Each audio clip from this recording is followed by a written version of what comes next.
कौन है शहाबुद्दीन? आखिर क्यों बीजेपी के अमित शाह मोदी जी के जुबान पर उनका नाम क्यों है? आखिर क्यों उनके बेटे ओसामा को हराना चाहती है बीजेपी? आखिर क्यों बीजेपी बिहार का पूरा चुनाव शहाबुद्दीन के बेटे ओसामा पर लड़ना चाहती है? आइए जानते हैं। सिवान की मिट्टी की बात है, जहां एक शख्स ने गरीब की जिंदगी में उजाला भरा। मोहम्मद शहाबुद्दीन, कोई कहता है मसीहा, कोई कहता है साहब, कोई कहता है बाहुबली। सिवान के गांव में आज भी बुजुर्ग उनकी कहानियां सुनाते हैं, कैसे उसने गरीब की झोपड़ी पर रोटी दी, इज्जत दी, बीजेपी के गुंडों से बचाने का काम किया। एक बार सिवान के जीरादेई गांव में मोहम्मद अहमद, एक गरीब किसान, अपनी 2 एकड़ जमीन के लिए तड़प रहा था। ऊंची जाति का जमींदार रामेश्वर सिंह ने उसकी जमीन हड़प ली। अहमद थाने गया पर पुलिस ने भगा दिया। बेचारा शहाबुद्दीन के पास पहुंचा तो रोते हुए बोला, साहब मेरे बच्चों की रोटी छिन गई है, मेरी जमीन रामेश्वर सिंह ने हड़प ली है, हमको हमारी जमीन पर अनाज नहीं बोने दे रहा है। शहाबुद्दीन ने आंखें तरेरी और बोले, हमारे इलाके में कौन है जो गरीब का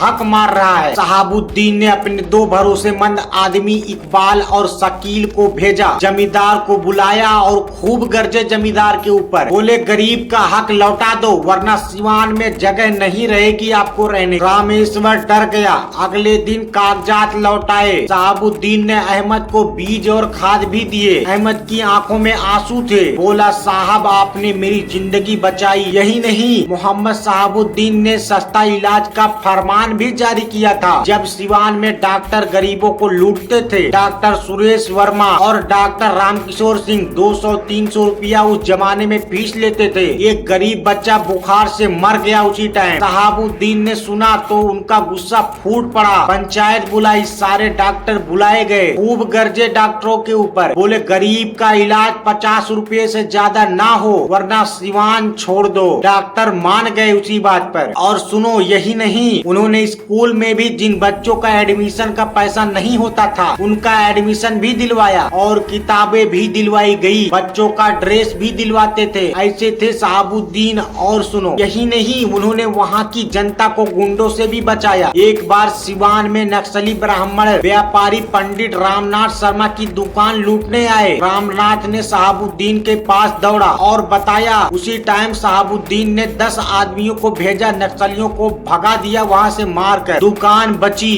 रामनाथ कहता है, साहब ने बिना भेदभाव मेरा धंधा बचाया। सिवान के कई व्यापारी साहब की वजह से चैन से कमा खा रहे हैं। मतलब कुल कहने का मतलब है कि शहाबुद्दीन एक गरीबों का मसीहा था। आज से नहीं, आज से चल रही है बीजेपी को गुंडई। उस टाइम भी शहाबुद्दीन ने बीजेपी को गुंडे से बचाया था और आज भी बचाता आ रहा था। अब जब उनके गुंडों को भगाया जाता है तो वह इस तरह की विवादित बयान देते हैं। बाकी इस वीडियो पर आपकी क्या राय है हमें कमेंट बॉक्स में जरूर बताएं। मिलते हैं अगले वीडियो में, तब तक लिए जय हिंद।